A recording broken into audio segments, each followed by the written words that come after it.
Everyone, इस video में हम 10th क्लास साइंस के लेसन 12 इलेक्ट्रिसिटी के बारे में पढ़ेंगे। अगर आपको हिंदी मीडियम में करना है तो उसके लिए अलग से वीडियो आप उसमें देख सकते हैं। चलिए शुरू करते हैं। फर्स्ट पॉइंट है इलेक्ट्रिक करंट। इलेक्ट्रिक करंट क्या होता है? It is the rate of flow of electric charge. जब हमें इलेक्ट्रिक चार्ज के बारे में पता होना चाहिए। जब हम किसी दो ऑब्जेक्ट को आपस में रब करते हैं तो उनके अंदर इलेक्ट्रॉन का ट्रांसफॉर्मेशन होता है। जो ऑब्जेक्ट इलेक्ट्रॉन को लॉस कर देता है, किसी दूसरे को दे देता है, उसके ऊपर पॉजिटिव चार्ज होता है।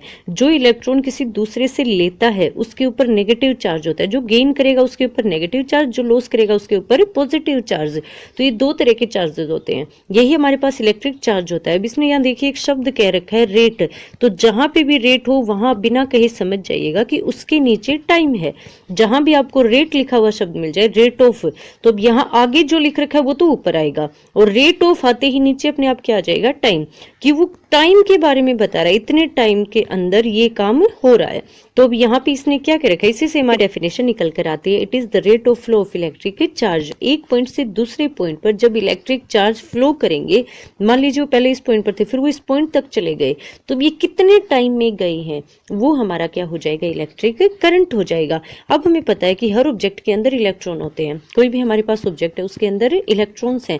तीन होते हैं, न्यूट्रॉन, प्रोटॉन और इलेक्ट्रॉन।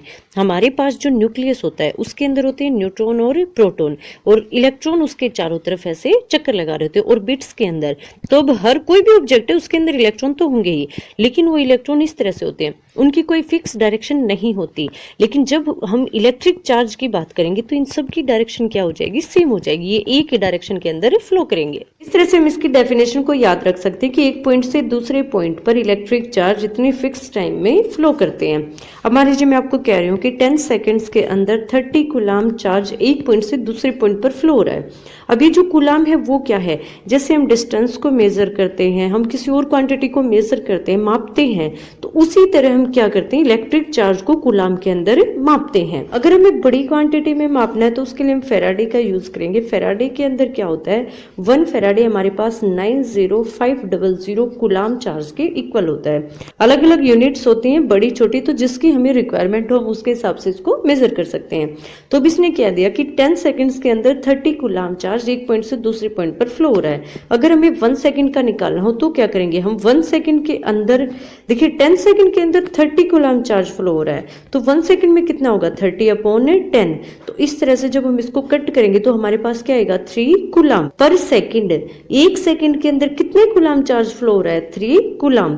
तो इसी को हम क्या कहते हैं? Electric current. कि एक सेकेंड के अंदर कितने कूलाम चार्ज एक पॉइंट से दूसरे पॉइंट पर फ्लो हो रहा है उसे हम क्या कहेंगे? इलेक्ट्रिक करंट कहेंगे। अब अगर हम बात करें कि एक कूलाम चार्ज किसके इक्वल होता है, तो एक कूलाम चार्ज 6 × 10⁻18 इलेक्ट्रॉन्स के ऊपर जितना चार्ज होता है उन सबको मिलाकर एक कूलाम चार्ज बनता है। अब एक ये तो कितना हो गया? 6 × 10⁻18 इलेक्ट्रॉन्स के ऊपर का चार्ज हो गया।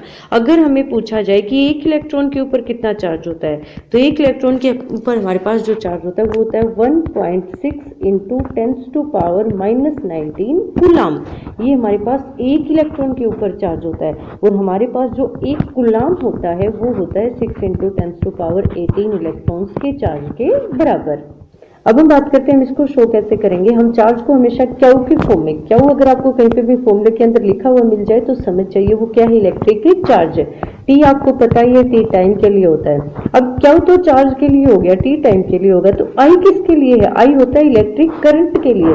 जो इलेक्ट्रिक करंट फ्लो हो रहा है उसके लिए हम क्या शो करते हैं? आई। अगर फॉर्मूले के अंदर आपको आई लिखा हुआ मिलता है तो समझ जाइए इलेक्ट्रिक करंट है। अगर आपको क्यू लिखा हुआ मिलता है तो समझ जाइए वो इलेक्ट्रिक चार्ज है।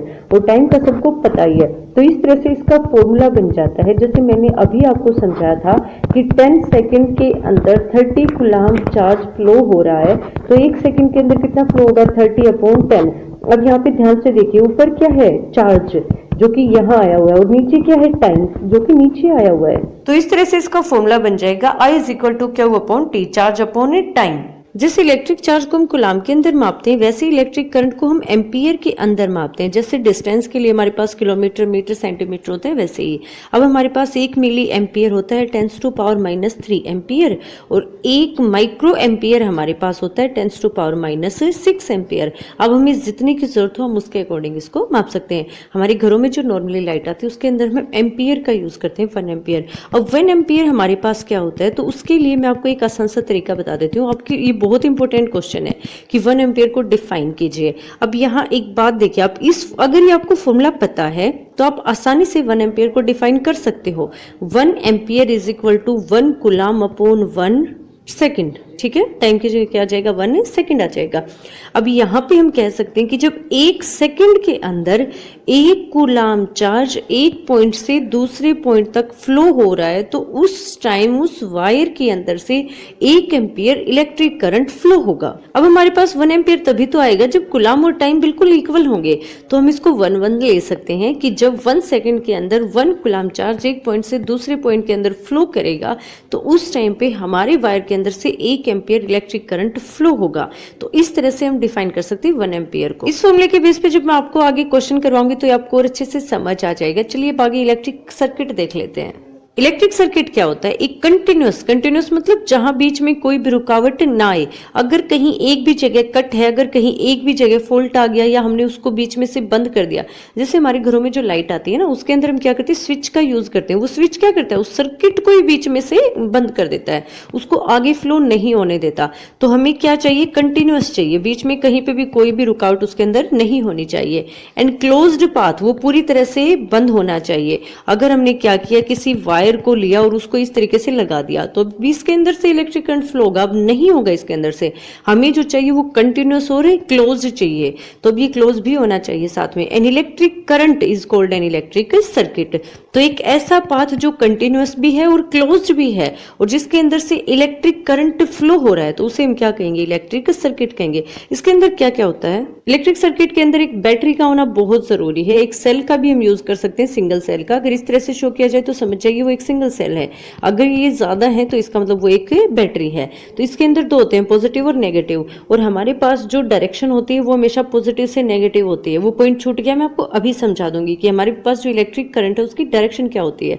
ये हमारे पास डायरेक्शन होती है पॉजिटिव से नेगेटिव। ये हमारे पास एक बल्ब है जो शो करता है कि उसके अंदर से इलेक्ट्रिक करंट फ्लो हो रहा है या नहीं हो रहा है। ये हमारे पास मीटर होता है। मीटर क्या होता है, हमारे घरों में जो मीटर यूज होता है ये वही है। ये क्या करता है, जो इलेक्ट्रिक करंट इसके अंदर से फ्लो हो रही है उसकी क्वांटिटी को मापता है, मेजर करता है कि इतने एम्पियर इलेक्ट्रिक करंट इसके अंदर से फ्लो हो रहा है। तो हमारे घरों में जो इलेक्ट्रिक मीटर है वो यही है, ठीक है। वैसे वो मीटर था, लेकिन बाद में हमने क्या कर दिया, उसका नाम छोटा कर दिया, हम उसको डायरेक्ट मीटर कहने लगे। तो ये यही है हमारे पास, जो कि मेजर करता है कि कितनी इलेक्ट्रिक करंट उसके अंदर से फ्लो हो रही है। इसके अंदर अगर पॉजिटिव नेगेटिव की बात है, तो पॉजिटिव वाले सिरे से जो हिस्सा जुड़ा हुआ वो पॉजिटिव होता है और नेगेटिव से जो जुड़ा हुआ वो नेगेटिव होता है। ये हमारी होती है कि ये 2 तरह से होती है। अगर ये अकेली इस तरह है तो इसका मतलब ये ओपन है, सर्किट कंप्लीट नहीं है। अगर यहाँ बीच में डॉट लगा हुआ है इसका मतलब सर्किट पूरा है। हम इसको ऑन या ऑफ कर सकते हैं। हमारे घरों में जो स्विच होता है ना वो होता है ये। तो जैसे ही हम स्विच ऑन करेंगे वैसे इसके अंदर से इलेक्ट्रिक करंट फ्लो होना शुरू हो जाएगा। इलेक्ट्रिक करंट फ्लो शुरू होते ही ये जो बल्ब है वो जलना शुरू कर देगा। तो ये हमारे पास क्या होता है, एक इलेक्ट्रिक सर्किट। अब हम बात करते हैं हमारे पास जो इलेक्ट्रिक करंट होता है उसकी डायरेक्शन क्या होती है। उसकी डायरेक्शन, जो इलेक्ट्रॉन्स की डायरेक्शन होती है उसकी ऑपोजिट होती है। मान लीजिए इलेक्ट्रॉन इस डायरेक्शन के अंदर फ्लो कर रहे हैं, तो जो हमारे पास इलेक्ट्रिक करंट की डायरेक्शन होगी वो इसके बिल्कुल ऑपोजिट होगी। अगर वो ऊपर की तरफ है इलेक्ट्रॉन्स की डायरेक्शन, तो इलेक्ट्रिक करंट की डायरेक्शन नीचे की तरफ होगी, मतलब इसके बिल्कुल ऑपोजिट होगी। हम इसको पॉजिटिव टू नेगेटिव भी कह सकते हैं और इलेक्ट्रॉन्स की डायरेक्शन के ऑपोजिट भी कह सकते हैं। ये बातें आपको 13 लेसन के अंदर भी काम आएंगी, तो आपको इसका ध्यान रखना है कि हमारे पास जो इलेक्ट्रिक करंट की डायरेक्शन होती है वो पॉजिटिव से नेगेटिव होती है। और दूसरा हम इसी के अंदर कह सकते हैं कि जो इलेक्ट्रॉन्स की डायरेक्शन होती है उसके ऑपोजिट होती है। आई होप आपको यहाँ तक के पॉइंट समझ आ गए होंगे। अब इससे रिलेटेड एक क्वेश्चन कर लेते हैं, उससे आपको और अच्छे से समझ आ जाएगा। देखिए 12.1 एग्जांपल है। A current of 0.5 ampere is drawn by a filament of an electric bulb for 10 minutes. यहाँ पे हमें टाइम दे रखा है और साथ में इलेक्ट्रिक करंट की क्वांटिटी दे रखी है। Find the amount of electric charge that flow through the circuit. अब हमने अभी अभी इसका फॉर्मूला पढ़ा है, I is equal to Q upon T. अब किसी भी क्वेश्चन को करने का सबसे अच्छा तरीका होता है, जो हमें गिवन है उसको हम लिख लेते हैं सबसे पहले। ले। उसके बाद फॉर्मूले के अंदर जो गिवन है उसको पुट कर देंगे, जो नहीं गिवन है उसको हम एज इट इज रखेंगे। उसके बाद हमारा आंसर अपने आप आ जाएगा प्लस माइनस करने के बाद। अब देखिए हमें आई गिवन है, ये एम्पियर जो दे रखे है ना ये आई है, इलेक्ट्रिक करंट है। अब टाइम भी हमें गिवन है, क्यों हमें निकालना है, इसने क्या कर रखे electric charge, find the amount of electric charge, तो हमें इलेक्ट्रिक चार्ज निकालना है। हम आई की जगह क्या रखेंगे 0.5। इलेक्ट्रिसिटी के पॉइंट पे हम टाइम को हमेशा सेकंड के अंदर लेंगे, तो जब हम इसको सेकंड के अंदर कन्वर्ट करेंगे तो ये 600 सेकंड आ जाएगा। अब जब फॉर्मूले के अंदर हम इसको रखेंगे तो इस तरह से मल्टीप्लाई के बाद हमारे पास आ जाएगा 30 कूलम। हमारा अगला टॉपिक है इलेक्ट्रॉनिक पोटेंशियल और पोटेंशियल डिफरेंस। अब उसके लिए हमें इलेक्ट्रॉनिक पोटेंशियल के बारे में पता होना चाहिए कि ये क्या होता है। 10th क्लास के सिलेबस में तो ये नहीं है, आगे की क्लासेस में आता है, फिर भी आपको थोड़ा सा पता होना चाहिए। हमारे पास यहाँ मान लीजिए कोई एक एरिया है, अब हमें इन्फिनिटी से यहाँ पर 1 कूलम चार्ज लेकर आना है। इन्फिनिटी पर 1 कूलम चार्ज है, उसको हमें यहाँ से यहाँ तक, मान लीजिए यहाँ पे कोई पॉइंट है ए, उस पॉइंट तक उस 1 कूलम चार्ज को लेकर आना है। उसके लिए हमें जो एनर्जी खर्च करनी पड़ेगी उसे हम क्या कहेंगे, उस पॉइंट का पोटेंशियल कहेंगे। मान लीजिए यहाँ पे कोई बी पॉइंट है, अब इन्फिनिटी से ही यहाँ पर 1 कूलम चार्ज लेकर आने के लिए जो एनर्जी हमने यूज की है उसे हम क्या कहेंगे, बी का पोटेंशियल कहेंगे। ए का अलग होगा, बी का अलग, हर पॉइंट का अलग होता है, दोनों का सेम भी हो सकता है। तो ये हमारे पास क्या हो गया, पोटेंशियल। अब हमें इसका डिफरेंस देखना है, पोटेंशियल डिफरेंस, ये है मेन पॉइंट। तो उसके लिए पहले मैं आपको एक बेसिक सा एग्जांपल समझा देती हूँ। मान लीजिए हमारे पास पानी के 2 टैंक हैं इस तरीके से। अब हमें क्या करना है, इसके अंदर से यहाँ पे इसके अंदर पानी लेकर आना है। अब दोनों के अंदर पानी का लेवल बिल्कुल बराबर है, हमने बीच में यहाँ पे कोई पाइप लगा दी, तो क्या इन दोनों के अंदर पानी ट्रांसफर होगा, बिल्कुल नहीं होगा, क्योंकि दोनों के अंदर ही लेवल बिल्कुल बराबर है। अब हमने क्या किया, एक के अंदर पानी की मात्रा ज्यादा कर दी, क्वांटिटी ज्यादा कर दी, और दूसरे के अंदर कम कर दी। और अब अगर हम यहाँ पाइप लगाएंगे तो उसके अंदर से, जिसके अंदर ज्यादा होगा उससे कम के अंदर पानी आसानी से ट्रांसफर हो जाएगा। अब यही हमारे पास क्या होता है, डिफरेंस है, दो लेवल के बीच में डिफरेंस है। देखिए यहाँ पे पानी का लेवल है वो ज्यादा है, यहाँ पे पानी का लेवल कम है, तो इसलिए आसानी से चला जाएगा। फॉर एग्जाम्पल देख लीजिए, मान लीजिए मेरे पास यहाँ पे कोई एक पाइप है जिसके अंदर से पानी बहकर जा रहा है, इसके दोनों सिरों का लेवल बिल्कुल बराबर है, तो इसके अंदर से जो पानी बहकर जाएगा वो बहुत ही कम स्पीड में जाएगा। अब हमने क्या किया, इसके एक सिरे का लेवल थोड़ा सा बढ़ा दिया, एक एंड का लेवल बढ़ा दिया, दूसरे का वही रखा, तो अब ये जो पाइप है वो इस तरीके से हो जाएगा। अब इसके अंदर जो पानी बहकर जा रहा है उसकी स्पीड बढ़ जाएगी, हमने इसको थोड़ा सा और इस तरह से कर दिया तो अब पानी की स्पीड और ज्यादा हो जाएगी। हमने इसको थोड़ा सा और खड़ा कर दिया तो अब की बार पानी की स्पीड और भी ज्यादा हो जाएगी। मतलब जैसे जैसे हम लेवल को बढ़ाते जा रहे हैं वैसे वैसे इसके अंदर से पानी की जो स्पीड है वो बढ़ती हुई जा रही है। वही सेम काम हमारी बिजली के अंदर होता है, जो इलेक्ट्रिक हमारे पास होती है उसके अंदर सेम काम होता है। तो पोटेंशियल डिफरेंस से हमारा मतलब क्या है, दो सिरों के बीच, दो पॉइंट्स के बीच, ये हमारे पास ए पॉइंट है, ये हमारे पास बी पॉइंट है, इन दोनों के बीच में पोटेंशियल का जो डिफरेंस है उसे हम कहेंगे पोटेंशियल डिफरेंस है। पोटेंशियल के बारे में मैं बता चुकी हूँ। इन्फिनिटी से इस पॉइंट तक एक कूलम चार्ज को लेकर आने के लिए जो एनर्जी हम खर्च करेंगे वो हमारे पास पोटेंशियल होता है। अब कोई भी काम देखिए, हम कोई वजन है मेरे पास 10 किलो का एक वजन है, वो मेरे को एक पॉइंट से दूसरे पॉइंट तक लेकर जाना, मान लीजिए वो मेरे को 500 मीटर दूरी पर लेकर जाना है, इतनी डिस्टेंस हमें कवर करनी है 10 किलोग्राम वजन के साथ। तो अब हमें कुछ ना कुछ एनर्जी तो लगानी पड़ेगी, वजन अपने आप तो जाएगा नहीं, तो एनर्जी लगेगी। वही एनर्जी जब हम एक कूलम चार्ज को एक इन्फिनिटी से उस पॉइंट तक लेकर आएंगे तब भी हमें कुछ ऊर्जा का, कुछ एनर्जी का यूज करना पड़ेगा, तो उसे ही हम क्या कहते हैं, पोटेंशियल कहते हैं। तो हर पॉइंट का ये अलग हो सकता है, सेम भी हो सकता है। ए और बी दो पॉइंट हैं, ए का भी ज्यादा हो सकता है बी से, बी का ज्यादा हो सकता है ए से, दोनों का बिल्कुल बराबर भी हो सकता है। अगर दोनों का बिल्कुल इक्वल है तो उनके अंदर से इलेक्ट्रिक फ्लो, करंट फ्लो नहीं होगा, दोनों के अंदर डिफरेंस जरूर होना चाहिए। अगर बी का पोटेंशियल ज्यादा है तो जो इलेक्ट्रिक करंट फ्लो होगा वो बी से ए में होगा। अगर ए का पोटेंशियल डिफरेंस ज्यादा है तो जो इलेक्ट्रिक करंट का फ्लो होगा वो ए से बी में होगा। अब एक बात बताइए, पानी की 2 टंकी हैं, तो अगर लेवल इसमें ज्यादा है तो पानी इससे इसके अंदर जाएगा, अगर लेवल इसके अंदर ज्यादा है तो इससे इसके अंदर आ जाएगा।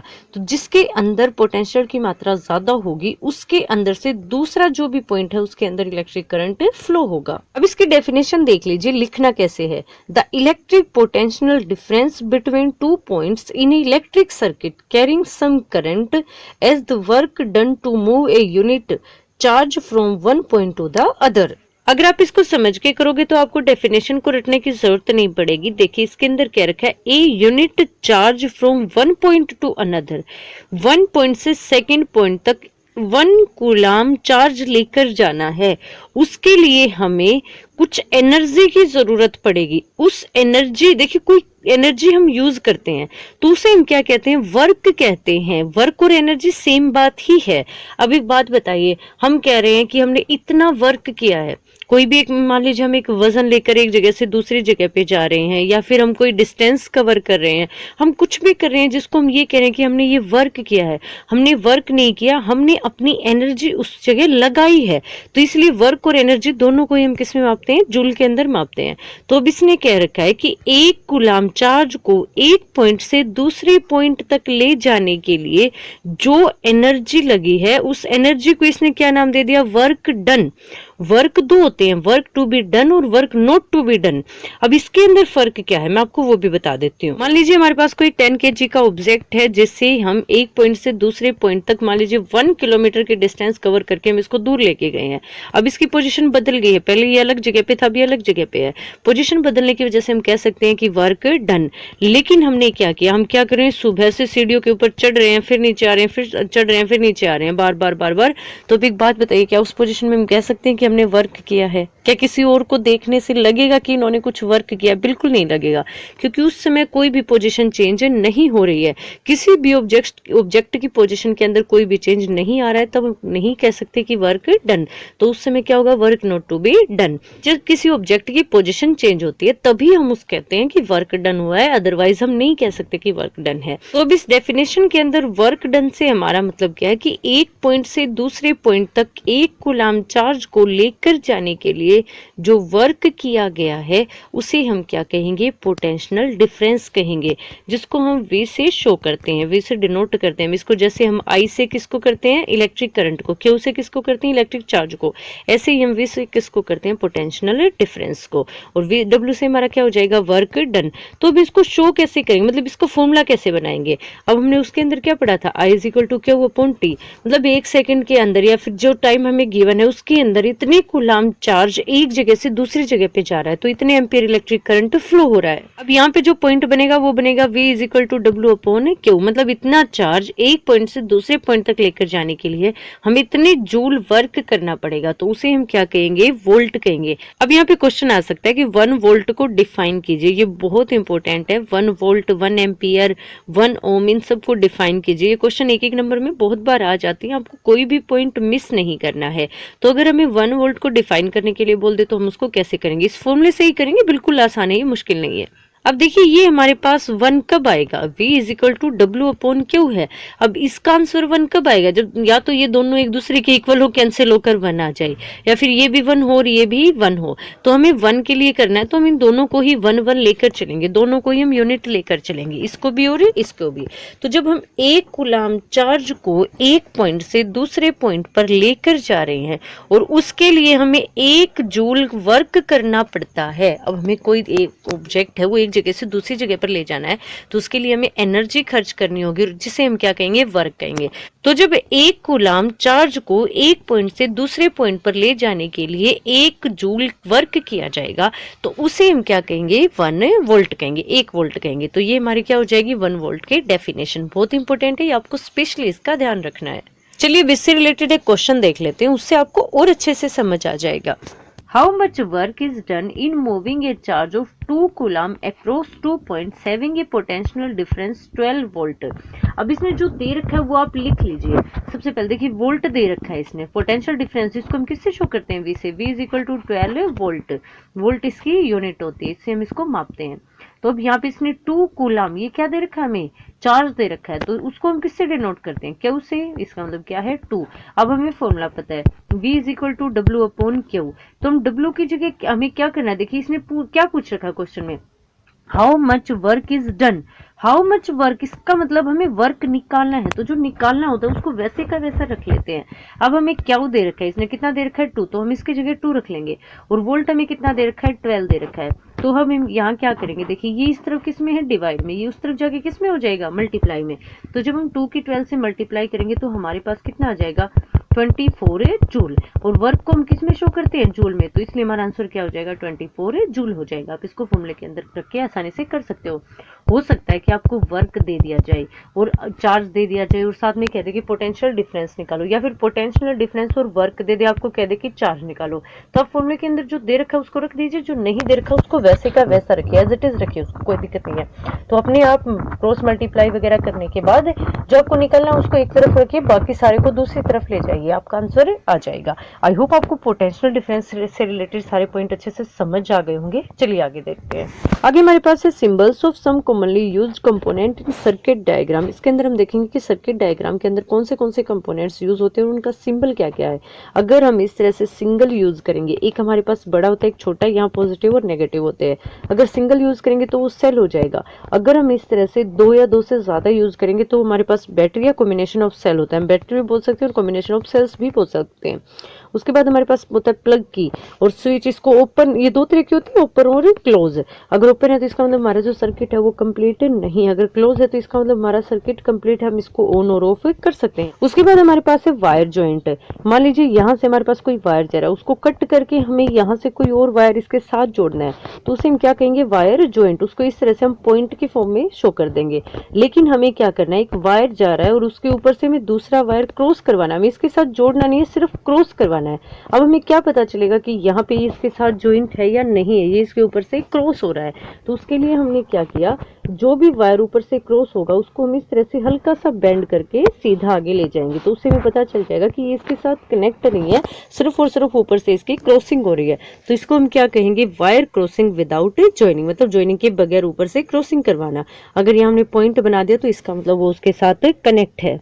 आगे देखिए इलेक्ट्रिक बल्ब। बल्ब को हम नॉर्मली ऐसे ही शो करते हैं, इसको बनाना थोड़ा मुश्किल होता है तो हम इसको आसानी से ऐसे शो कर देते हैं। ये हमें बता देता है कि इलेक्ट्रिक करंट फ्लो हो रहा है या नहीं हो रहा है। उसके बाद मेरे पास रेजिस्टेंस है, जिसके बारे में हम ओम्स लॉ के बारे में आगे डिटेल में पढ़ेंगे।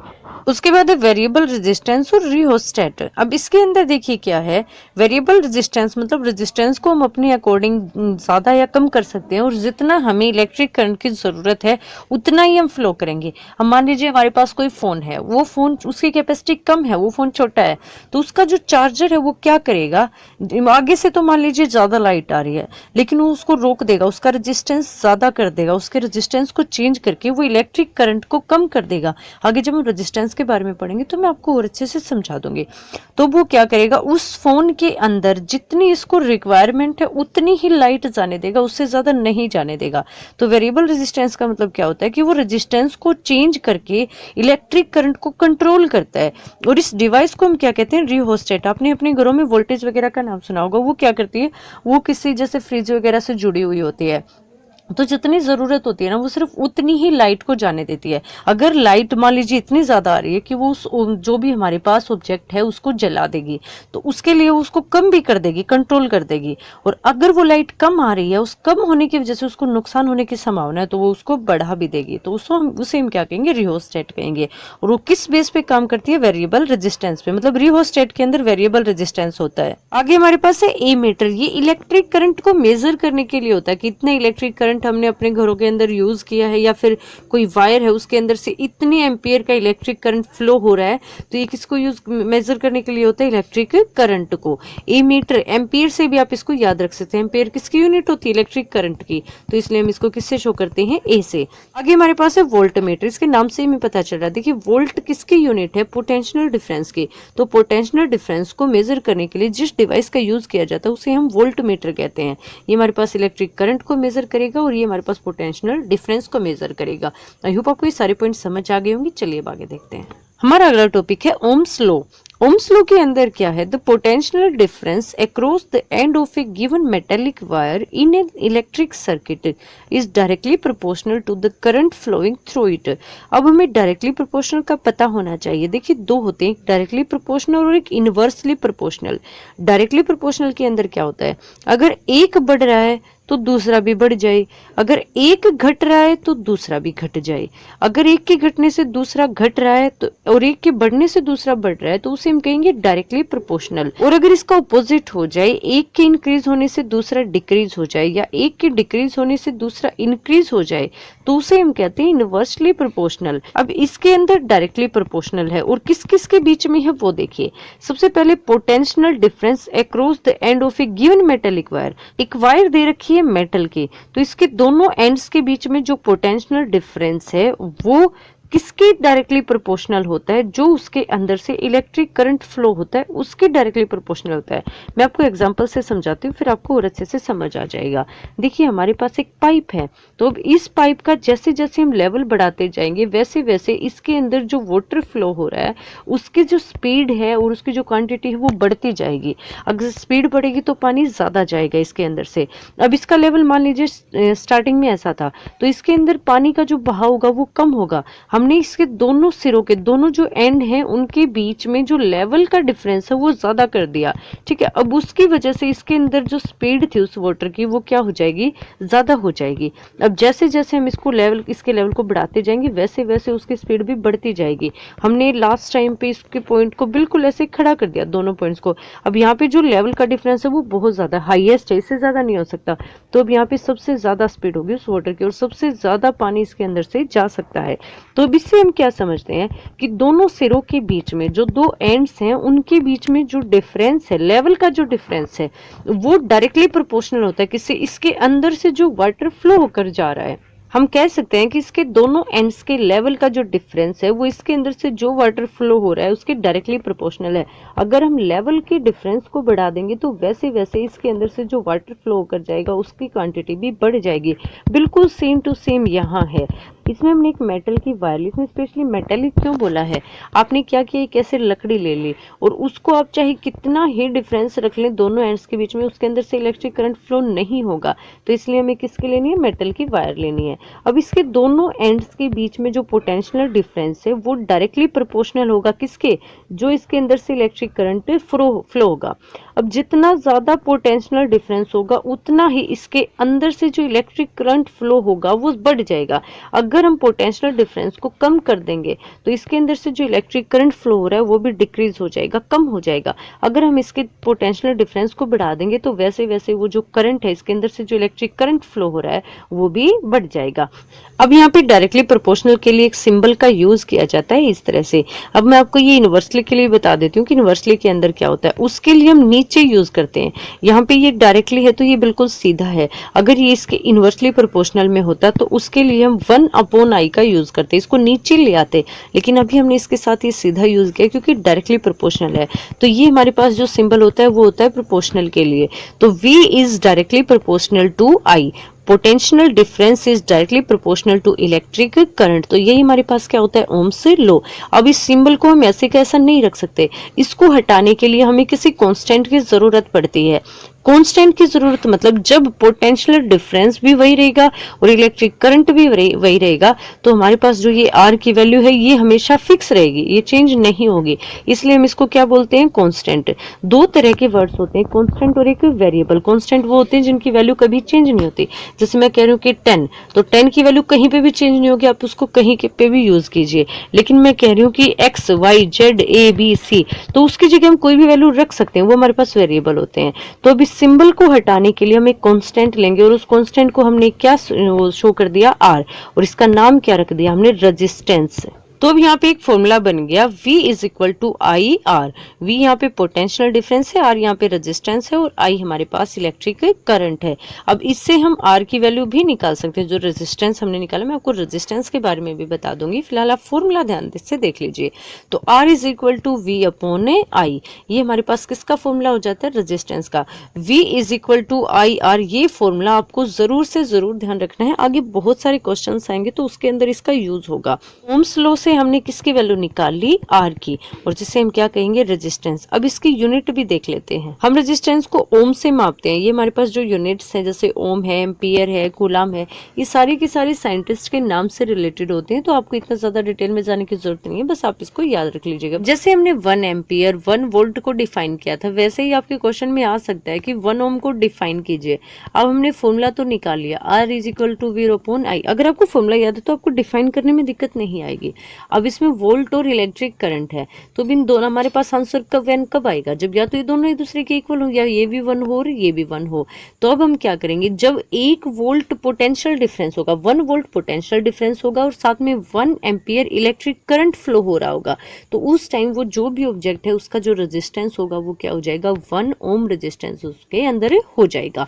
अब ये रेजिस्टेंस वैसे क्या होता है, देखिए कोई भी ऑब्जेक्ट होता है जब उसके अंदर से इलेक्ट्रिक करंट फ्लो होता है तो उसके जो पार्टिकल्स होते हैं वो कोई ना कोई रुकावट उस इलेक्ट्रिक करंट के रास्ते में जरूर डालते हैं। तो हर ऑब्जेक्ट का रेजिस्टेंस अलग होता है। जैसे लकड़ी है, लकड़ी का रेजिस्टेंस बहुत ज्यादा होता है हमारे पास, क्योंकि वो अपने अंदर से कोई भी इलेक्ट्रिक करंट पास नहीं होने देती। लेकिन हमारे पास जो सिल्वर है, सिल्वर के अंदर आसानी से इलेक्ट्रिक करंट पास हो जाता है, तो इसका मतलब उसका रेजिस्टेंस बहुत ही कम है, वो अपने अंदर से रुकावट बहुत ही कम डालती है।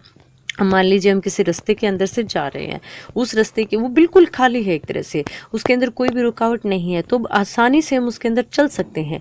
लेकिन क्या हो गया, उसी रास्ते के अंदर आके पानी आ गया बहुत सारा, तो अब हम उसके अंदर आसानी से नहीं चल पाएंगे, क्योंकि रेजिस्टेंस क्या है, ज्यादा है। अगर रुकावट बढ़ गई तो इसका मतलब हमारी जो स्पीड है वो कम हो जाएगी, तो उसके अंदर से आसानी से इलेक्ट्रिक करंट फ्लो नहीं होगा। उसके बाद और ज्यादा रुकावटें आएंगी, जैसे जैसे रुकावटें बढ़ती जाएंगी वैसे इलेक्ट्रिक करंट का जो फ्लो है वो भी कम होता जाएगा।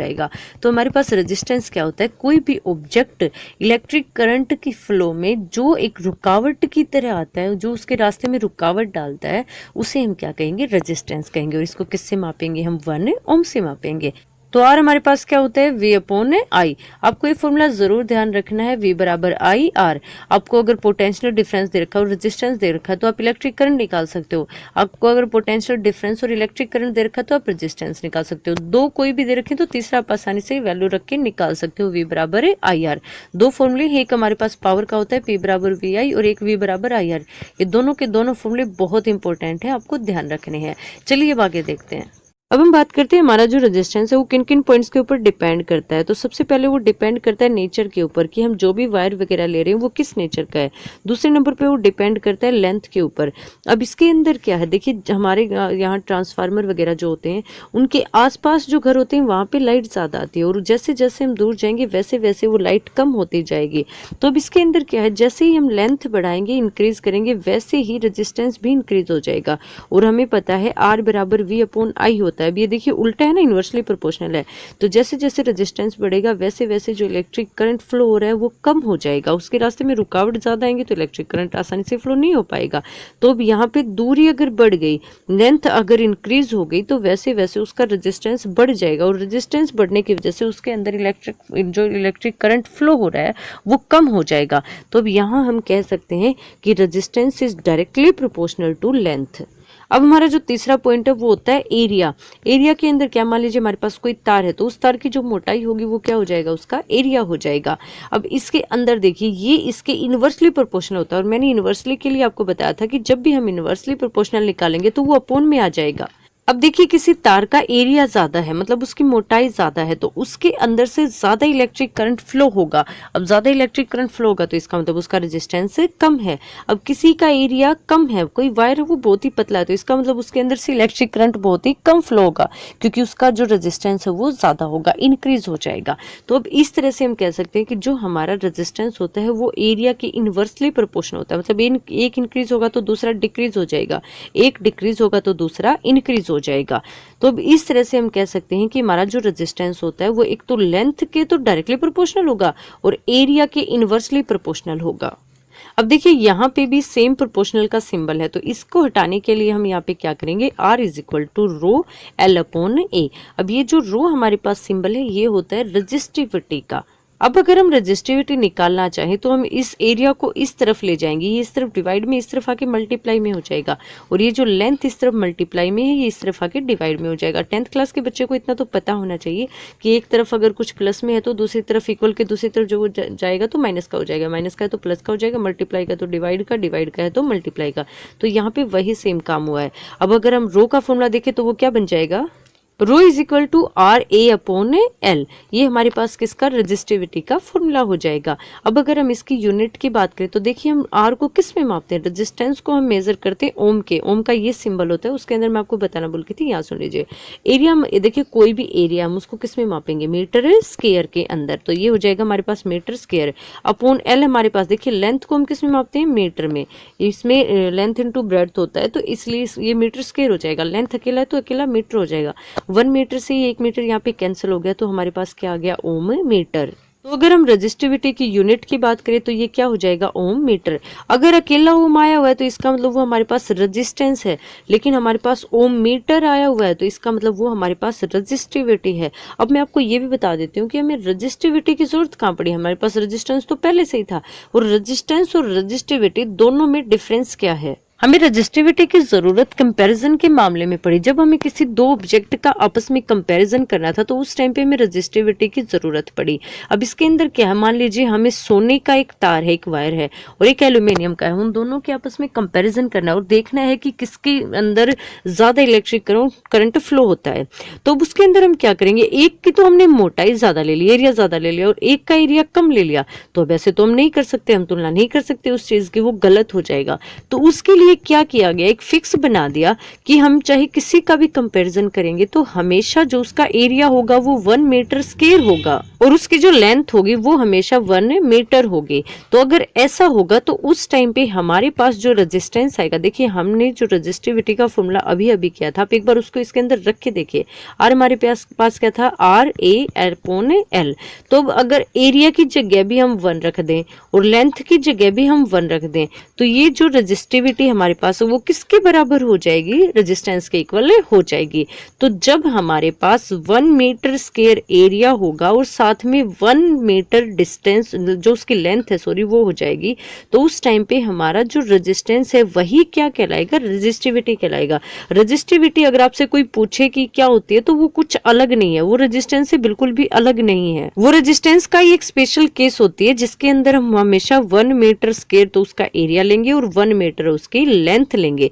ये हमारे पास एक रेजिस्टेंस है, सिर्फ वो स्पेशल टाइप का रेजिस्टेंस है। अगर आपको रेजिस्टिविटी पूछे तो आप कह सकते हो कि स्पेसिफिक रेजिस्टेंस होता है ये, जहां पे 1 मीटर स्क्वायर एरिया होगा और 1 मीटर लेंथ होगी। तो आपको रेजिस्टेंस और रेजिस्टिविटी में कंफ्यूज नहीं होना है। ये सिर्फ तब के लिए बनाया गया था जब कोई दो वायर है उनके बीच में आपस में कंपेरिजन करना हो। तो अगर हम इनका एरिया और लेंथ अलग अलग ले लेंगे तो कंपेरिजन करने में दिक्कत आएगी, इसलिए हमने एक फिक्स बना दिया कि 1 मीटर स्क्वायर एरिया लेना है और 1 मीटर लेंथ लेनी है। आई होप आपको यहाँ तक सारे पॉइंट अच्छे से समझ आ गए होंगे। इससे आगे के पॉइंट्स हम अगले पार्ट में करेंगे। अगर आपको अब भी कोई प्रॉब्लम है तो आप मुझे कमेंट करके बता सकते हैं। अगर आपने अभी तक चैनल को सब्सक्राइब नहीं किया तो चैनल को सब्सक्राइब कर लीजिए। Thank you very much.